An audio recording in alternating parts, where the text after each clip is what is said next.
Hot అంశాలపై debate news బెంచ్కి స్వాగతం. ధర్మస్థల మరొకసారి ప్రధానంగా చర్చకొచ్చింది.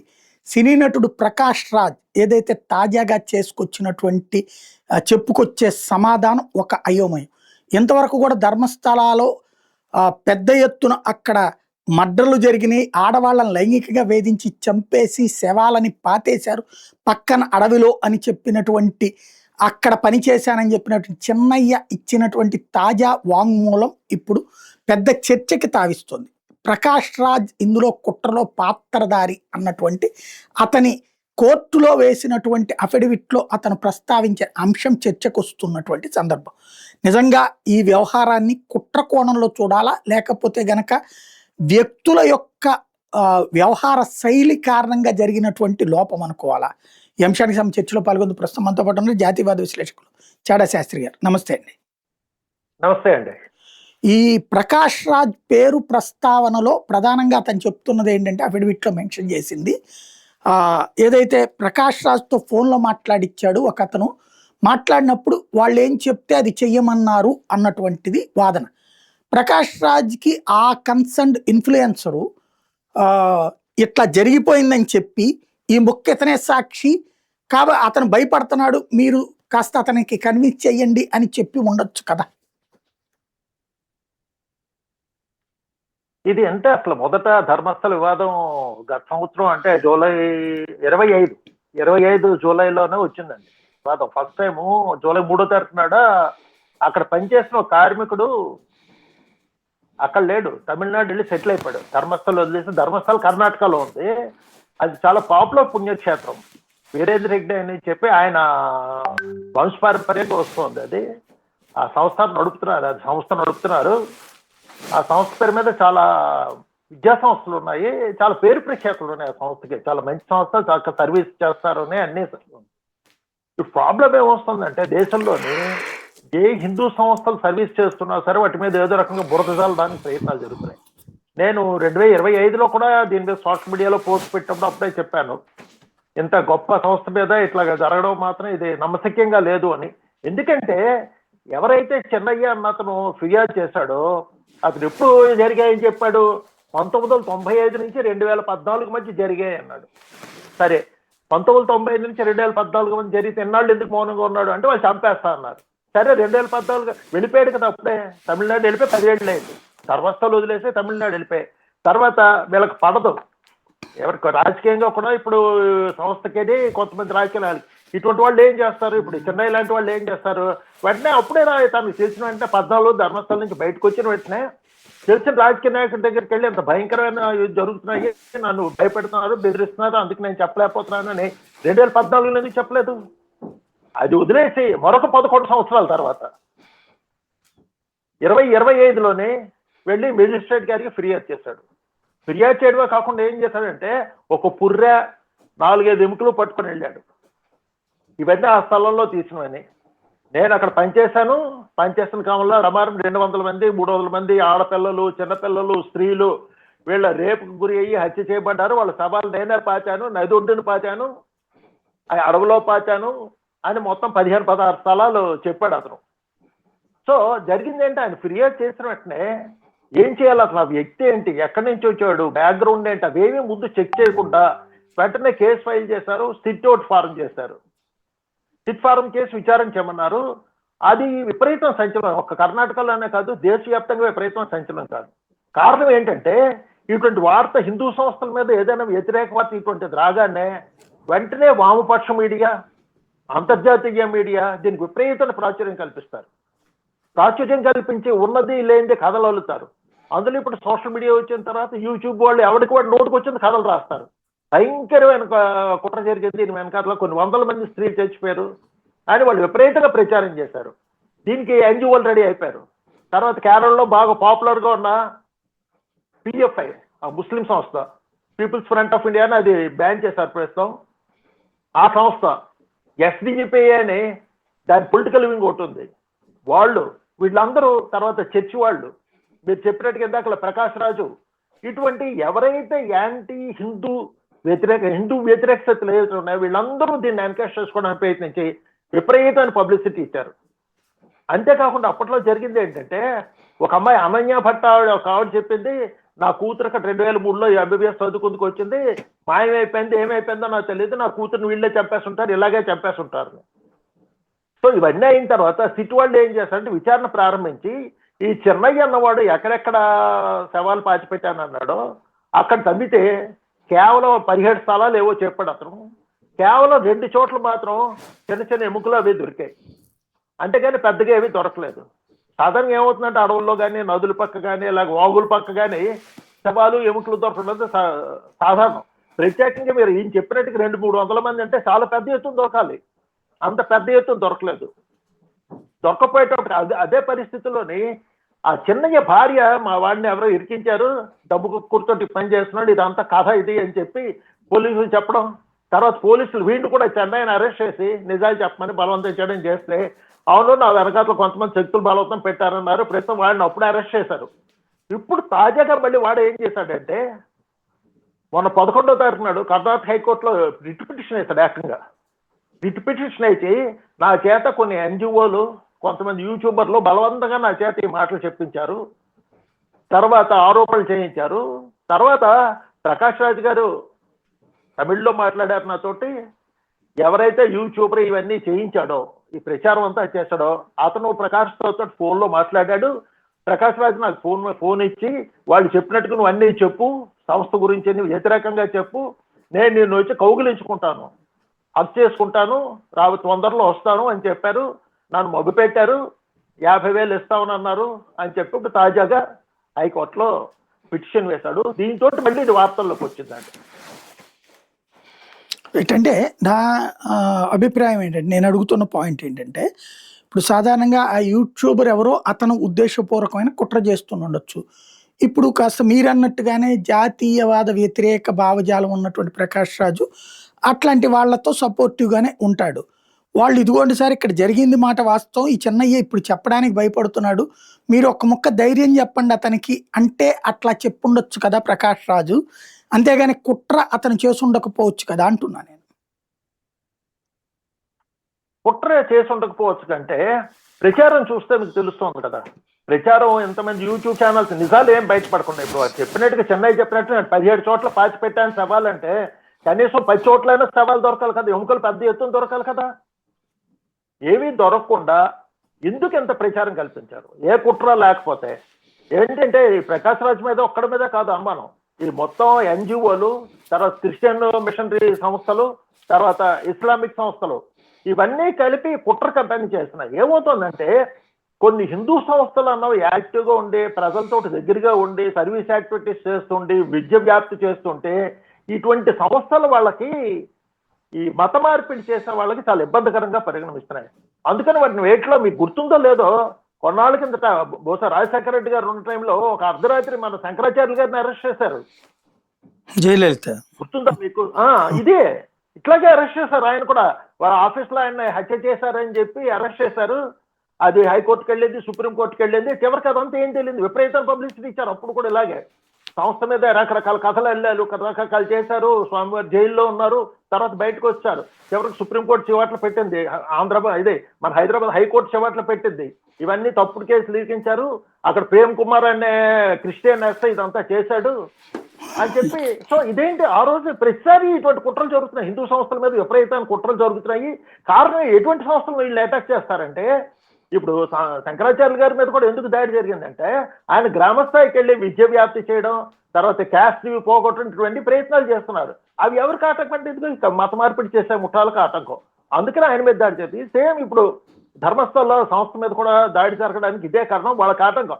లేకపోతే మీకు చూస్తే నేను అబ్జర్వ్ చేశాను, ఆల్ జజీరా అనే పేపర్ ఉంది, న్యూస్ పోర్టల్ ఉంది, ఈ ఒక్క ధర్మస్థలం మీద వాడు 10 దాకా వార్తలు రాశాడు. అలాగే రెగ్యులర్గా వేస్తాడు. వాడికి ఏంటంత ఇంట్రెస్ట్? భారతదేశంలో కర్ణాటక ఒక రాష్ట్రం, కర్ణాటక రాష్ట్రంలో కొన్ని వందల సంస్థానాలు మఠాలు ఉన్నాయి, దాంట్లో ఇది ఒక చిన్న మఠం, ఈ మఠంలో జరిగిన దాని గురించి ఆల్జీసారు వాడికి ఎందుకంత ఇంట్రెస్ట్, ఎందుకంత విపరీతంగా వాడు యాప్ చేశారు వార్తలు. అంటే ఇది ఒక అంతర్జాతీయ పైకి కనిపించండి, ఇదంతా నెట్వర్క్, పై స్థాయి నుంచి కింద స్థాయి దాకా నెట్వర్క్. వాళ్ళకి ఏం జరుగుతుందంటే ఈ క్రిస్టియన్ మిషనరీస్ కావచ్చు, లేకపోతే ఇస్లామిక్ ఇవి కావచ్చు, ఏంటంటే ప్రపంచవ్యాప్తంగా వీళ్ళు ఎక్కడైతే కాలు పెట్టారో అక్కడ ఒక 10 సంవత్సరాలు లేకపోతే 20 సంవత్సరాల్లోగానే మొత్తం అక్కడ స్థానిక సంస్కృతులన్నీ నాశనం చేశారు. అప్పటిదాకా వాళ్ళు పాటించే దేవుడైతే అనుకోండి, మతాలు అయితే అనుకోండి, సంస్కృతి ఏమైతే అయితే అనుకో అవన్నీ నాశనం చేశారు. సర్వనాశనం చేసేసి పూర్తిగా క్రిస్టియానిటీ కానీ ఇస్లాం కానీ ఎస్టాబ్లిష్ చేశారు. భారతదేశానికి వచ్చినప్పుడు ఏమైందంటే వాళ్ళు 800 ఏళ్ళు పరిపాలించారు, వీళ్ళు 200 ఏళ్ళు పరిపాలించినా సరే భారతదేశంలో మా అయితే 20-25% కంటే మార్చలేకపోయారు రెండు కలిపి. ఎందుకంటే ఇదిగో ఈ హిందూ సంస్థలు, రకరకాల హిందూ సంస్థలు, రకరకాల గురువులు, వీళ్ళందరూ విశ్వవ్యాప్తి, వీళ్ళందరూ ఆ ధర్మాన్ని పరోక్షంగా రక్షిస్తున్నారు. సో ఎందుకంటే వీళ్ళు అందుకే అవకాశం దొరికినప్పుడే ఇటువంటి సంస్థల మీద అటాక్ చేస్తారు. ఖచ్చితంగా దీని వెనక కుట్ర ఉందని నేను ఆ రోజు సోషల్ మీడియాలో మొదట్లోనే నేను పెట్టాను. నన్ను చాలా మంది వెక్కిరించారు. ఇది జరగడానికి అవకాశం లేదు. ఏంటంటే చాలా గొప్ప వ్యక్తి ఆయన హెగ్డే అన్న ఆయన చాలా గొప్ప వ్యక్తి. ఇటువంటి చీపు చిల్లర పనులు చేస్తూ ఊరుకునే వ్యక్తి కాదు. సంస్థలు ఆయనే కాదు, కింద వాళ్ళు ఎవరు చేసిన తట్టుకునే వ్యక్తి. ఈ మధ్య నేను దేవాలయం చూడడానికి వెళ్ళినప్పుడు కూడా అక్కడ స్థానికులతో నేను మాట్లాడినప్పుడు వాళ్ళు ఇదే చేశారు, ఆయన అనవసరం ఇరికించడానికి ప్రయత్నించారండి అని చెప్పి. వాస్తవంగా 2014 ముందు ఉందంతా కాంగ్రెస్ గవర్నమెంట్ యాంటీ బీజేపీని, ఓ రకంగా యాంటీ హిందుత్వ కూడా ఉంటుంది. మరి అప్పుడే చెప్తే అది సరిపోయేది కదా, అతను ఎందుకు చెప్పలేకపోయాడు అన్నది పాయింట్ అక్కడ. అది అక్కడ పాయింట్. నేను అదే అంటున్నాను. ఇప్పుడు సరిపోయేది ఎప్పుడో జరిగిపోయింది. 2014 జరిగినప్పుడు బీజేపీ గవర్నమెంట్ లేదు కదా. 2014 ముందు అంతా కాంగ్రెస్ గవర్నమెంట్ ఉంది. తమిళనాడులో అసలు ఎప్పుడు డిఎంకే గవర్నమెంట్ ఉంది. ఈ తమిళనాడు తమిళియన్ కుర్రాడు అన్నప్పుడు డిఎంకే గవర్నమెంట్ కన్నా చెప్పచ్చు కదా. వాళ్ళు ఖచ్చితంగా ఎప్పుడు యాంటీ హిందూ డిఎంకే. లేకపోతే కేరళ చెప్పచ్చు కదా, అక్కడ కమ్యూనిస్ట్ ప్రభుత్వం ఉంది. ఎవరికి ఏమీ చెప్పకుండా సంఘటన జరిగిపోయింది. ఎప్పుడో 20 ఏళ్ల కింద జరిగిన సంఘటన 10 ఏళ్ల తర్వాత మళ్ళీ చెప్పడం ఏంటి? ఏ కుట్ర లేకపోతే సడన్ గా ఎందుకు వచ్చింది, ఎవరు వెనకాల లేకపోతే ఎందుకు ఇట్లా సడన్ గా బయటకు వచ్చాడు అన్నది అప్పుడు అందరికీ అనుమానం వచ్చింది. ఈ రోజు బయటకు వస్తుంది. ప్రకాష్ రాజ్ కూడా దీంట్లో ఉన్నాడు. ఇది ఒకటే కాదు, చాలా హిందూ వ్యతిరేక గ్రూపులతో ప్రకాష్ రాజ్ కలుస్తున్నాడు దేశవ్యాప్తంగా. ఇప్పుడు తాజాగా కాక్రోచ్ పార్టీ కూడా వాళ్ళు రాజకీయంగా వచ్చామన్నారు, కానీ వాళ్ళ టార్గెట్ అది కాదు. హిందూ సంస్థలు హిందువుతోనే అటాక్ చేస్తున్నారు వాళ్ళ స్లోగన్స్ వాటిలో కూడా చూస్తే. సో ఇదంతా ఒక పెద్ద ముఠా అండి. అంటే ఈ ప్రకాష్ రాజ్కి సంబంధించి హిందుత్వ వ్యతిరేకత అన్నటువంటి దాన్ని, లేకపోతే తన ప్రశ్నించే తత్వం అని చెప్పుకుంటున్నాడు, హిందుత్వ వ్యతిరేకత కాదు తను అని చెప్పుకుంటున్నాడు. సార్ ఒకటే, ఇప్పుడు హిందుత్వ వ్యతిరేకత కాదు ప్రశ్నించే తత్వం ఉంటే కేరళలో 6 డజన్ బయటపడ్డాయి. మన ఫాదర్స్ అనుకోండి, బిషప్లు అనుకోండి, అక్కడ తమ కింద పనిచేస్తున్న నన్స్ మీద అత్యాచారాలు చేసినట్టు బోల్డ్ కేసులు బయటపడ్డాయి. అప్పుడు వీళ్ళు ఎవరైనా నోరెత్తారా? నిజంగా ప్రశ్నించే తత్వం ఉంటే మరి బయటికి ఏది నేను ఆస్తికుడు అని చెప్పుకుంటున్నాడు, కానీ చర్చిలకు వెళ్ళడం చూసాం, ఫాదర్ల దగ్గర ఆశీర్వాదాలు తీసుకోవడం వీడియోలు ఉన్నాయి నెట్లో. సో క్రిప్టో క్రిస్టియన్ పైకి చెప్పుకోకుండా మోసం చేస్తున్నారు అన్నమాట జనాల్ని. నేను క్రిస్టియన్ గా మతం మార్చుకుంటే అభ్యంతరం లేదు, ఆయన ఇష్టం అది. కానీ అమ్మాట ధైర్యంగా చెప్పుకోవచ్చు కదా, నేను ఆస్తికుడు నేను ఎందుకు చెప్పుకోవడం? ఆయన ఫాదర్ దగ్గరికి వెళ్ళడం, మోకాల మీద నడుచుకొని మోకాల మీద కూర్చొని ఆశీర్వాదాలు తీసుకోవడం అవన్నీ చేస్తున్నాడు. చేసుకోవచ్చు, ఆయన వ్యక్తిగతం కాదని ఎవరు అనరు, అధికారం లేదు, ఎవరికి అడిగే అధికారం లేదు.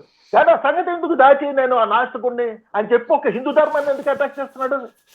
ఎందుకంటే దారుణాలు మరి క్రిస్టియన్ ఇంట్లో జరిగాయి. కేరళలో నన్స్ జరిగాయి, నన్స్ మీద విపరీతంగా జరిగాయి. అక్కడ నూతులో పడిపోయి చచ్చిపోయారు.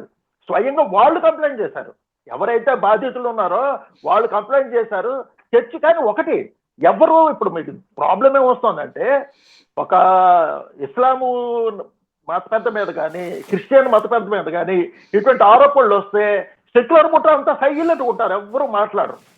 అది హిందూ దగ్గరకు వచ్చిన వాళ్ళు అటాక్ చేయడమే కాదు, హిందువుల్లో కొంతమంది ఉదారవాదులు అని చెప్పుకొని వీళ్ళు కూడా తప్పు, అలా చేయకుండా ఉండాల్సింది, అటువంటి సంస్థ కాదు, వెంటనే సంస్థ మూసేయాలి, వాడిని ఉరి తీసేయాలి, ఈ టైప్లో నిజ నిర్ధారణ కూడా జరగకుండా మన వాళ్ళే హిందువులు చాలా గొప్ప వాళ్ళం మంచి వాళ్ళం అనిపించుకుందికి వీళ్ళు కూడా దాని మీద 4 రాళ్ళు వేస్తున్నారు. అప్పుడు శంకరాచార్య గారి విషయంలో అది జరిగింది, ఇప్పుడు హెగ్డే గారి విషయంలో కూడా అలాగే జరుగుతుంది.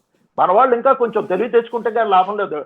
4 పక్కల దాడులు జరుగుతున్నప్పుడు తప్పు జరిగింది తప్పు అని చెప్పండి, తప్పు లేదు. తప్పో కాదో తెలిసేదాకా వెయిట్ చేయలేరా మీరు? దేనికి ఆవేశం దేనికి? ఇప్పుడు జరిగింది ఇది, వాళ్ళు ఎంత హాని చేస్తున్నారో మనలో కూడా కొందరు మన హిందూ ధర్మానికి అంత హాని చేస్తున్నారండి. సో ఇప్పుడు కుట్ర ఎందుకు అంటున్నారంటే, జాతీయ మీడియాకి ఇంత సంఘటన ఏమి ఇచ్చారు, ఎందుకంత పబ్లిసిటీ ఇచ్చారు, అంతర్జాతీయ మీడియా ఎందుకంత పబ్లిసిటీ ఇచ్చారు ప్రత్యేకంగా? ఇది మరి కుట్రకోణ వెనకాల. తర్వాత వీళ్ళు అంటుంది అంటే 200 కోట్లకు పైగా నిధులు వెచ్చించడానికి రెడీ అయ్యారు ఈ ధర్మస్థానం ఇచ్చేయడానికి. ఎందుకంటే బహుశా అక్కడ వాళ్ళు గ్రౌండ్ లెవెల్లో తెలుస్తుంది, మనకు తెలీదు. వాళ్ళ మతి మార్పిడికి చేస్తున్న చర్యలు ఏమైనా అడ్డంగా ఉన్నాయేమో అని, అదే నాకు అనుమానం వేస్తుంది. నాకు అర్థం కాని విషయం ఏంటంటే, కోట్లాది మంది ప్రజల భక్తుల మనోభావాలకు సంబంధించినటువంటి అంశం. కోట్లాది మంది, ఒకళ్ళు కాదు, ఇద్దరు కాదు, అనేక మంది ధర్మస్థలాలు వెళ్తుంటారు. అలాంటి వాళ్ళని మానసికంగా దెబ్బతీశారు. నేను కొంతమందిని చూసి, అప్పుడు మీరు దీని మీద ఎక్కువ చేయాలి వీడియోలు, ఎంత దుర్మార్గమా మీరు స్పందించరని, నేను మామూలుగా అక్కడ జరిగిన వాటికి స్పందించాం. అది కాకపోతే ఇట్లాగ ప్రొవోక్ చేసినటువంటి సందర్భంగా కూడా ఉంది. ఇంతమంది భక్తుల మనోభావాలు గాయపడిన తర్వాత అసలైనటువంటి వాళ్ళని జస్ట్ ఏదో నార్మల్గా అలా అరెస్ట్ చేసి ఇట్లా బెయిల్ మీద విడిచిపెట్టేయటం, అసలు కుట్రదారుల్ని పట్టించుకోకపోవడం, పైగా ప్రకాష్ రాజు లాంటి వాళ్ళు మళ్ళీ ఆ అంశాన్ని పక్కన పెట్టి మళ్ళీ హిందుత్వం మీద ఇంకొక అంశంలో దాడి చేస్తూ ఉంటుంటారు. ఎందుకని ఈ దేశంలో చట్టాలు లేవా, లేకపోతే ప్రభుత్వాలకి పట్టదా? ఒకవేళ రాష్ట్ర ప్రభుత్వం చట్టాన్ని కాపాడే ప్రయత్నం చేస్తే కేంద్రం ఏమీ చెయ్యలేదా? దీనికి ఒక కారణం, మన ఏదైతే ప్రాబ్లం వచ్చిందంటే ఎంతసేపు మనం వాళ్ళదే తప్పు వీళ్ళదే తప్పు అని మనం పైన ఎత్తి చూపిస్తున్నాం. కానీ నా ఉద్దేశంలో వ్యక్తిగతంగా ఇది ఎవరిది తప్పు కాదండి. మన హిందువులది చైతన్యం లేకపోవడం, పైన ఏం జరుగుతోంది, ఎటువంటివి జరుగుతున్నాయి, హిందూ ధర్మం మీద దాడి జరుగుతోందా, ఒకటి వీళ్ళు మరిచిపోతుంది ఏంటంటే, మనం ఈరోజు భారతదేశంలో ప్రశాంతంగా ఉన్నామంటే దానికి కారణం ఈ సంస్కృతి, నలుగురిని కలుపుకుపోయే సంస్కృతి. పక్కవాడిని నచ్చిన దేవుడిని పూజించుకుంటాడు, ఇష్టం వచ్చిన తిండి తింటాడు, ఇష్టం వచ్చినట్టుగా ఉంటాడు. ఎవరికి నచ్చినట్టుగా ఒక హిందూ ధర్మంలోనే కొన్ని వేల కోట్ల మంది దేవుళ్ళు ఉన్నారు. ఎవరికి నచ్చిన వాళ్ళు పూజ చేసుకుంటారు. ఒక తిరుపతి దేవస్థానం పురోహితుడు వెళ్ళి మీకు గ్రామంలోనో ట్రైబల్ ఏరియాలో ఇదేంటి రాయికి పూజిస్తున్నావు, రప్పకు పూజిస్తున్నావు, దేవుడు కాదు వెంకటేశ్వర వచ్చిన పూజ చేయని చెప్పడు. అట్లాగే లేకపోతే ఒక గ్రామదేవత పూజ దగ్గరికి వెళ్ళి ఇదేంటి గ్రామదేవతను పూజిస్తున్నావు, వేప చెట్టును పూజిస్తున్నావు, వెంకటరమూర్తి దేవుడు, రాముడే దేవుడు అని చెప్పరు. ఎందుకంటే ఇక్కడ అందరిని గౌరవిస్తారు, అందరి అభిప్రాయాన్ని గౌరవిస్తారు, అందరు దేవుళ్ళనే గౌరవిస్తారు. ఆ సంస్కృతి ఇక్కడ ఉండడం వల్ల ప్రశాంతంగా మనం అందరం బతుకుతున్నాం. ఈ సంస్కృతి ఎక్కడైతే నాశనం, 1947 తర్వాత మీరు చూడండి, పాకిస్తాన్లో ఈ సంస్కృతి పూర్తిగా సర్వనాశనం చేశారు. బంగ్లాదేశ్లో దాదాపు నాశనం అయిపోయింది, కాశ్మీర్లో నాశనం అయిపోయింది. అక్కడ ఏం మిగిలింది? హింస మిగిలింది. ఎందుకంటే మిగతా వాళ్ళని భరించలేని తత్వం. ఈ పరిస్థితి ఉన్నప్పుడు మనం చేయవలసింది ఏంటి? అది హిందువులు కావచ్చు, క్రిస్టియన్లు కావచ్చు, ముస్లింలు కావచ్చు, ఎవరైనా భారతదేశంలో ఉన్న వాళ్ళందరికీ సంస్కృతే వాళ్ళకి మెయిన్. వాళ్ళు వ్యక్తిగతం దేవుణ్ణి పూజించుకుంటారు, వాళ్ళ ఇష్టం, వాళ్ళకి నచ్చిన దేవుణ్ణి వాళ్ళ ఇంట్లో కోవిలికి వెళ్తారో లేకపోతే మసీదుకి వెళ్తారో చర్చికి వెళ్తారో అది వాళ్ళ వ్యక్తిగతం, దానికి తప్పలేదు. దాన్ని సంస్కృతి అన్నది అందరినీ కలిపి ఉంచేదండి. అందుకే మీకు ఉదాహరణ చెప్తాను, ఇండోనేషియాలో ముస్లిమ్స్ చాలా ఎక్కువ జనాభా, అయినా సరే ఇక్కట్లాగా అక్కడ గొడవలు జరగటం లేదు. ఎందుకంటే అక్కడ వాళ్ళు మతం మారి ముస్లింలుగా మారి అల్లాని దేవుడిగా పూజిస్తున్నా ఇప్పటికీ వాళ్ళకి హిందూ సంస్కృతి అంటే చాలా గౌరవం, రామాయణం అంటే చాలా గౌరవం, గరుత్ముడు అంటే గౌరవం, గరుత్మంతుడు, ఇట్లా అన్ని పూజలు పెట్టుకుంటారు, సరస్వతి బొమ్మలు పెట్టుకుంటారు, తర్వాత రామాయణ నాటకాలు వేస్తారు. ఇవంతా ఏంటి? ఆ సంస్కృతి నుంచి వాళ్ళు డీలింగ్ చేసుకోలేదు. సో ఎప్పుడైతే సంస్కృతి నుంచి విశాలమైన సంస్కృతి, విశాల భావాల్లో ఉన్న సంస్కృతి నుంచి ఎప్పుడైతే డీలింగ్ చేసుకోకరో వాళ్ళకి మనసులో ఇటువంటి సంకుచిత బుద్ధులు రావు. దురదృష్టం భారత దగ్గరికి వచ్చేటైంది, ఇక్కడ ఉన్న ముస్లింలు కావచ్చు, క్రిస్టియన్లు కావచ్చు, మతం మారిన వాళ్ళు, హిందూ నుంచి దీనికి ఈ పూర్వం అంతా వీళ్ళు హిందూ ధర్మం పాటించిన వాళ్ళు ఏదో కారణాల చేత వాళ్ళు కొత్త మతంలోకి వెళ్ళారు, తప్పు లేదు. ఆ వెళ్ళిన తర్వాత ఏమైందంటే తమ పాత మీద ద్వేషం పెంచుకునేటట్టుగా తయారు చేస్తున్నారు వాళ్ళని. సో దీనివల్ల క్లాష్ వస్తుంది. దీనికోసం ఏంటి మత మార్పిడి చెయ్యాలి అని చెప్పి ఎవరైతే ఏ సంస్థలు అయితే అడ్డుగా ఉంటున్నాయో, మీకు ఆంధ్రాలో చూసుకోండి, నా చిన్నప్పటి నుంచి చూస్తున్నాను, సత్యబాబా గారు, జిల్లేళ్ళమూడమ్మ గారు, సుందర చైతన్యం గారు, ఎవరిని వదిలేస్తారు ఆరోపణలు చేయకుండా?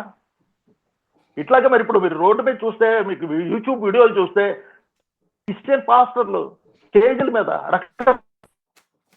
వాళ్ళు ప్రశ్నిస్తున్నారా? ఎవరైనా వాళ్ళు ప్రశ్నిస్తున్నారు ఏంటి నూనెలు ఇవ్వడం ఏంటని? మరి సత్యబాబా గారిని అంత విమర్శించారు. చాలా మంది ఇప్పుడు చేస్తున్నారు, మెరకల్స్ చేస్తున్నారు, విపరీతంగా వీడియోలు వస్తున్నాయి, క్రిస్టియన్ పాస్టర్లు చేస్తున్నారు. ఎవరైనా ప్రశ్నిస్తున్నారా? మరి ఒక హిందూ బాబాలను ఎందుకు పట్టుకుంటున్నారు? వాళ్ళు మహత్యాలు చేస్తే బాబా గారు, సత్యబాబా గారు అన్నాడు, కొన్ని మహత్యాలు చేయటం లేదు, ఊరికే ప్రవచనాలు ఇస్తున్నారు. చాగంటి గారిని ఏదో కులం దేశతోటి, లేకపోతే షణ్ముఖ, లేకపోతే ఎవరు దొరికితే గరికి పట్టి వారిని ఏం చేస్తున్నారు వీళ్ళు? ఎందుకు వీళ్ళని అటాక్ చేస్తున్నారు ప్రత్యేకంగా? ఎందుకంటే వీళ్ళందరూ ఏం చేస్తున్నారంటే హిందూ ధర్మం గొప్పతనం చెప్తున్నారు. వీళ్ళు ఎవరు పై మతానికి చెడ్డగా చెప్పరండి. మన హిందూ గురువులను ఎవరినైనా చూసుకోండి, మీరు మీటింగుల్లో కానీ ఆ మతం చెడ్డది, ఈ మతం చెడ్డది, మా మతం గొప్పదని చెప్పరు. ఓన్లీ తమ మతంలో గొప్ప చెప్తారు, ఇది ఫాలో అవ్వండి అని చెప్తారు తప్పితే మన వాళ్ళు అలాగే ఎవరిని ద్వేషించేటట్టుగా మీకు పెద్ద లక్షల్లో ఫాలోవర్స్ స్పీచ్లు ఇచ్చేవాళ్ళు ఎవరు చెప్పరు, మీరు ఆంధ్ర. కానీ ఇప్పుడు వీళ్ళందరూ ఏమైనా ఇప్పుడు ఆంధ్రాలో ఎవరున్నారు? అటువంటి గురువులు ఎవరు ఉన్నారు? మిగిలేరు అసలు ఆంధ్రాలోనే. సత్యబాబా గారి నుంచి నేటి దీని దాకా తీసుకుంటే జస్ట్ ప్రవచనాలు చెప్పేవాడు తప్పితే మార్చాలు చేసే గురువులేరు. మార్చాలు చేసే గురువులందరూ మాయమైపోయారు. ఎందుకు మాయమైపోయారు? పలు రకాలుగా వాళ్ళ మీద దాడి. బాబా గారు చేసిన సర్వీస్ యాక్టివిటీస్ తో పోలిస్తే మదర్ తెరీసా ఏం చేశారండి? అసలు 10% చేశారు సర్వీస్ యాక్టివిటీస్. ఇప్పటికీ బాబా గారు కొన్ని లక్షల మందికి వాళ్ళ హాస్పిటల్లో పుట్టపర్తి కావచ్చు, బెంగళూరులో కావచ్చు, లక్షలు ఖరీదు చేసే ఫ్రీగా హార్ట్ ఆపరేషన్లు, కిడ్నీ ఆపరేషన్ చేస్తున్నారు, చికిత్స చేస్తున్నారు. కొన్ని వేల మందికి అతి చౌకగా స్కూల్స్ అవి పెట్టారు. తర్వాత గోదావరి జిల్లాలకు మంచినీళ్ళు ఇప్పించారు, అనంతపురం జిల్లాలకు ఇప్పించారు, రాయలసీమలో చాలా చోట్ల మంచినీళ్ళు ఆయన చలవే. మరి ఇన్ని సర్వీస్ యాక్టివిటీస్ చేసిన ఆయన మీద అటాక్ చేశారు విపరీతంగాను. ఎందుకని? మిగతా ఇదేంటంటే ఈ యాక్టివిటీస్ ఏంటంటే వాళ్ళ మత మార్పిడికి అడ్డు, అందుకని ఆయన మీద అటాక్.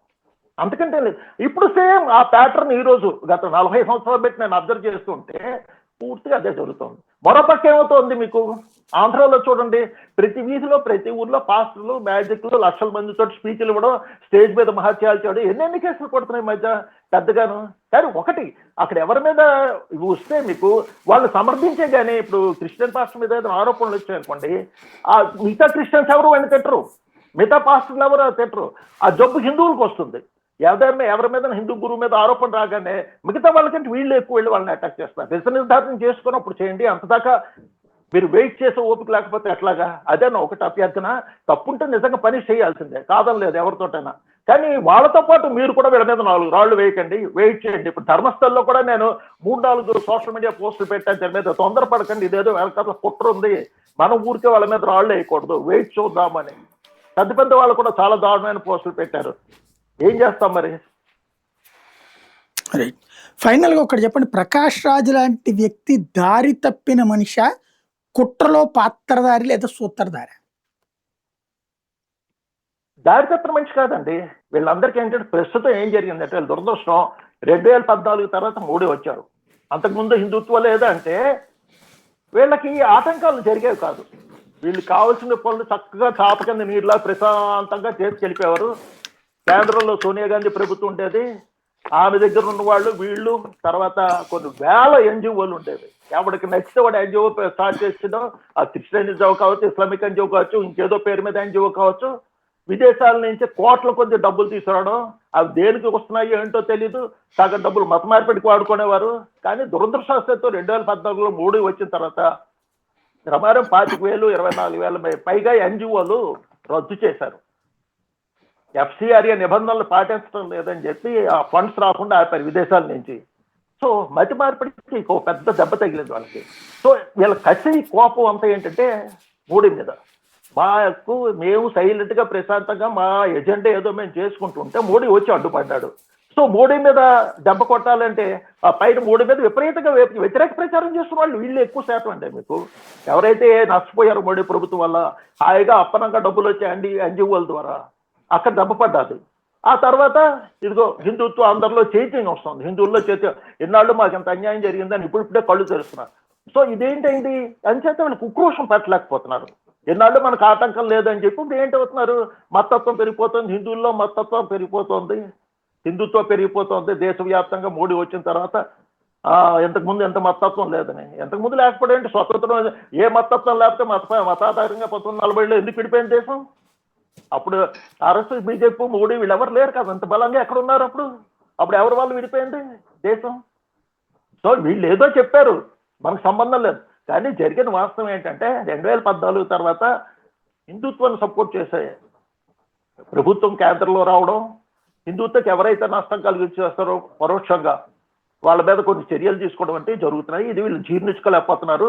ముఖ్యంగా ఇప్పుడు మీకు ఇందాక చెప్పినట్టుగా ప్రకాష్ రాజ్ గారు ఆయన మరి మతం మార్చుకున్నారో లేదో తెలియదు, కానీ చాలా మంది ఇలాగా మతం మార్చుకోకుండా అటు ఇటుగా ఉన్న వాళ్ళందరూ హిందుత్వాన్ని వ్యతిరేకిస్తున్నారు. అది పైకి మోడీ మీద ద్వేషం కింద చూపిస్తున్నారు, కానీ మోడీ మీద ద్వేషం కాదు, దానికంటే ఎక్కువగా హిందుత్వం మీద ద్వేషం అండి. Thank you very much.